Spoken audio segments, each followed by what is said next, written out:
Channel ते नवे आने वाले बेलियां ते सज्जणा नूं सत बिस्मिल्लाह ते जी आयां नूं कहने आ, जिहड़े साडे चैनल ते आण के साडा मान वधांदे, साडे प्यार ते मुहब्बत दी शराकत करदे। असीं उन्हां नूं लखां ते करोड़ां करोड़ां मुहब्बत ने प्यार नाल नवाजदे। उन्हें क्या बस लगदियां कोई परदेस नहीं जांदा, बस लगदियां कोई परदेस नहीं जांदा। मेरा चंद मजबूरियां हुंदियां हन, मेरा चंद मजबूरियां हुंदियां ने। तू परदेसी होके वेख तां सही, तू परदेसी होके वेख तां सही कि वतन तो दूरियां हुंदियां हन, कि वतन तो दूरियां हुंदियां हन।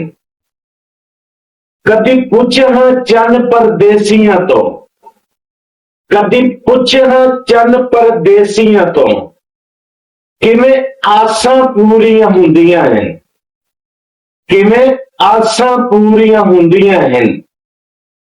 कदी वतन ते परदेसी जावांगे, कदी वतन ते परदेसी जावांगे जिथे मां दियां चूरियां हुंदियां है, जिथे मां दियां चूरियां हुंदियां है।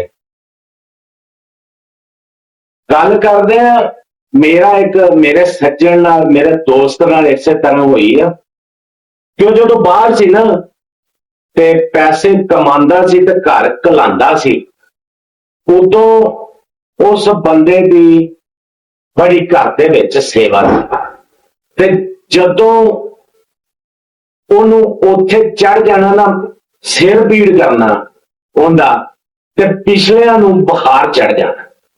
बुखार क्यों चढ़ना? क्यों बंदा उत्थे पैसे कमा के ते इन्हां नूं कलांदा सी, इन्हां नूं इह सीगा कि उहदा सिर पीड़ करन लग पिया, छुट्टी हो गई ते पैसे घट होने। वो गरीब जिवें ही पाकिस्तान आया, जो कमांदा रहा, मेहनत मजदूरी करता रहा तो पाकिस्तान कलांदा रहा। जिवें ही वो पाकिस्तान आया, पैसे उहदे कोल है कोई नहीं सी। जेड़ियां अखां या जेड़ा मुंह डेली रोजाना उस बंदे दा हाल चाल पुछदियां सी, उस बंदे नाल गलबात करदियां सी, ओहो ही अखां दे ओहो ही मुंह बदल गए।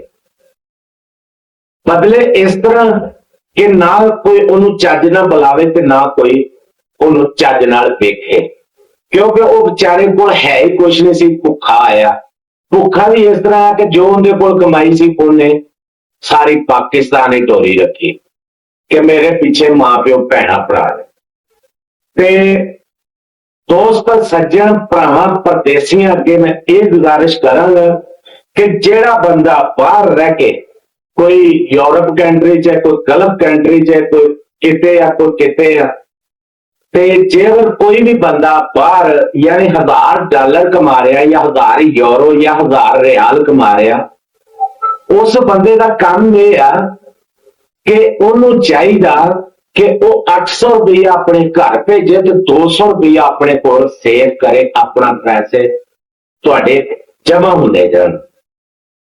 उनका पहला बेनीफिट यह है कि जदों तुसी साल 2 साल 3 साल तो बाद पाकिस्तान आओगे ना, तो तुहाडे कोल थोड़ी बहुत सेव अमाउंट जमा होएगी। जदों जमा होएगी तो पाकिस्तान आके तुहानू परेशानी या कोई तुहानू हालात नाल लड़ना नहीं पैगा। जे अगर कोई इत्थे आन के तुहाडे नाल अखां बदलदा या मुंह वटदा ना, तो तुहानू इन्ना होएगा कि गलती मैं पहली करदा रहा कि जेड़ी पाकिस्तान रह के बाहरले मुल्क रह के तुहानू पैसे सारे भेजदा रहा। ठीक है। दूसरा बेनीफिट होंदा यह है, खुदा न करे तुसी 5-10 साल ला के वापस आंदे हो, पक्के पक्के आंदे हो, आन के तुसी सोचदे हो कि असी अपना काम करना, वो पैसे तुहाडे उत्थे भी काम आ जाणगे। नंबर 3, खुदा न करे कि 1 महीने च तुहानू घर दे मां प्यो भैन भरा कोई सज्जन बेली तुहानू कोई फटीक ही पा सकते हैं। ਕਿ ਸਾਨੂੰ ਇਸ ਮਹੀਨੇ 1500 ਰੁਪਇਆ ਚਾਹੀਦਾ ਜਾਂ 1800 ਰੁਪਇਆ ਚਾਹੀਦਾ, ਤੇ ਜਿਹੜਾ ਤੁਸੀਂ 500 ਨੇ ਤੁਹਾਡੇ ਤੋਂ ਵੱਧ ਮੰਗਿਆ ਜਾਂ 800 ਮੰਗਿਆ, ਜੇ ਅਗਰ ਤੁਹਾਡੇ ਕੋਲ ਕੋਈ ਸੇਫ ਨਹੀਂ ਆ ਤਾਂ ਤੁਸੀਂ ਕਿਸੇ ਕੋਲ ਚੱਕ ਕੇ ਹੀ ਦੇਣੇ ਨੇ ਨਾ, ਚੱਕ ਕੇ ਦੇਣੇ, ਕਿਸੇ ਤੋਂ ਉਧਾਰ ਫੜ ਕੇ ਦੇਣਾ। ਤੇ ਉਹਦਾ ਮਤਲਬ ਇਹ ਆ ਕਿ ਜਿਹੜੇ ਤੁਹਾਡੇ ਕੋਲ ਸੇਫ ਹੋਣਗੇ ਉਹ ਤੁਸੀਂ ਚੱਕ ਕੇ ਤੇ ਉੱਥੋਂ ਦੇ ਸਕਦੇ ਆ। ਇੱਥੇ ਸਾਰੀ ਕਮਾਈ ਨਾ ਘਲਾਓ, ਕਿਉਂਕਿ ਇਹ ਪਾਕਿਸਤਾਨ ਐਸਾ ਖੂਹ ਆ ਕਿ ਇੱਥੇ ਅਰਬਾਂ ਖਰਬਾਂ ਰੁਪਈਆ ਵੀ ਮਹੀਨੇ ਦਾ ਆਵੇ ਨਾ ਤੇ ਇਹ ਨਹੀਂ ਜੇ ਭਰਦਾ। ਇਹ ਗੱਲ ਮੇਰੀ ਦੇਣ ਚ ਰੱਖਿਆ ਜੋ ਤੇ ਪੱਲੇ ਬੰਨ ਲਿਆ ਜੋ, ਗੱਲ ਬੜੀ ਕੰਮ ਦੀ। ਦੂਸਰੀ ਗੱਲ ਇਹ ਕਿ ਕੋਈ ਵੀ ਬੰਦਾ ਜਦੋਂ ਪਾਕਿਸਤਾਨ ਆ ਜਾਂਦਾ ਨਾ, ਪ੍ਰਦੇਸ਼ ਕੱਟ ਕੇ ਬਾਹਰਲਾ ਮੁਲਕ ਹੋਵੇ ਜਾਂ ਪਾਕਿਸਤਾਨ ਦੇ ਵਿੱਚ ਕੋਈ ਪ੍ਰਦੇਸ਼ ਹੋਵੇ, ਉਹਦੇ ਪਹਿਲਾਂ ਉਹਦਾ ਰੌਲਾ ਇਹ ਹੁੰਦਾ ਕਿ ਪਹਿਲੀ ਤਾਂ ਗੱਲ ਹੈ ਕਿ ਉਹਦਾ ਦਿਲ ਹੀ ਨਹੀਂ ਲੱਗਦਾ। ਦਿਲ ਅਗਰ ਲੱਗ ਵੀ ਜਾਵੇ ਨਾ, ਤੇ ਦੂਸਰੀ ਗੱਲ ਇਹ ਆ ਕਿ ਉਸ ਬੰਦੇ ਕੋਲ ਜਦੋਂ ਖਰਚਾ ਮੁੱਕ ਜਾਂਦਾ ਨਾ ਤੇ ਕਿਸੇ ਪਾਸੇ ਦਾ ਨਹੀਂ ਲੱਗਦਾ, ਦਾ ਨਹੀਂ ਲੱਗਦਾ। ਉਹਦੀ ਵਜ੍ਹਾ ਤੋਂ ਫਿਰ ਉਹਨੂੰ ਬੜੀਆਂ ਪਰੇਸ਼ਾਨੀਆਂ ਦਾ ਮੁਕਾਬਲਾ ਕਰਨਾ ਪੈਂਦਾ, ਬੜੀਆਂ ਪਰੇਸ਼ਾਨੀਆਂ ਦਾ ਸਾਹਮਣਾ ਕਰਨਾ ਪੈਂਦਾ। ਤੇ ਲਿਹਾਜ਼ਾ ਸੋ ਗੱਲ ਇਹ ਕਰਨੇ ਆ ਕਿ ਕੋਈ ਵੀ ਪ੍ਰਦੇਸ਼ ਭਰਾ ਜਾਂਦਾ ਹੈ ਨਾ, ਤੇ ਉਹਨੂੰ ਚਾਹੀਦਾ ਕਿ ਆਪਣੀ ਸੇਫ ਥੋੜਾ ਬਹੁਤਾ ਕਰਕੇ ਰੱਖੇ। ਗੱਲ ਮੈਂ ਉਹ ਸੁਣਾ ਰਿਹਾ ਜਿਹੜੀ ਸੱਚੀ ਆ ਤੇ ਖਰੀ ਹੈ।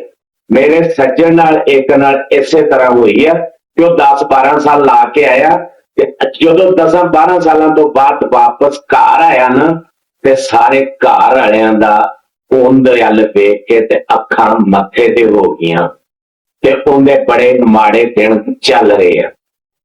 ਤੇ ਇਹ ਮੇਰੀ ਗੱਲ ਉਮੀਦ ਆ ਗੌਰ ਕੀਤੀ ਹੋਏਗੀ ਤੇ ਪਸੰਦ ਵੀ ਆਈ ਹੋਏਗੀ। ਜੇ ਪਸੰਦ ਆਈ ਹੋਵੇ ਤੇ ਇਹਨੂੰ ਸ਼ੇਅਰ ਜ਼ਰੂਰ ਹੋਰ ਦੋਸਤਾਂ ਨੂੰ। ਉਹ ਜਿਵੇਂ ਇੱਕ ਬੰਦਾ ਸੀ ਨਾ, ਤੇ ਉਹ ਚਲਾ ਗਿਆ ਬੈਂਕ ਲੁੱਟਣ, ਤੇ ਬੈਂਕ ਉਹਨੇ ਅਸਲਾ ਦਿਖਾ ਕੇ ਤੇ ਲੁੱਟ ਲਿਆ ਤੇ ਹੱਥੋਂ ਦੇ ਕੁਛ ਵੀ ਨਾ ਆਇਆ। ਹੱਥੋਂ ਦੇ ਐਵੇਂ ਨਾ ਆਇਆ ਕਿਉਂਕਿ ਪੈਸੇ ਉਹਨੇ ਜਿਹੜੇ ਪਾਏ ਸੀ ਨਾ ਤੋੜਿਆਂ ਦੇ ਵਿੱਚ, ਉਹ ਸਾਰੇ ਪੈਸੇ ਉਹਨੇ ਮੈਨੇਜਰ ਨੂੰ ਦਿੱਤੇ, ਤੇ ਉਹਨੂੰ ਕਹਿੰਦਾ ਵੀ ਯਾਰ ਸਾਰਾ ਜਿੰਨਾ ਵੀ ਪੈਸਾ ਨਾ ਇਹ ਮੇਰੇ ਅਕਾਊਂਟ 'ਚ ਜਮਾ ਕਰ।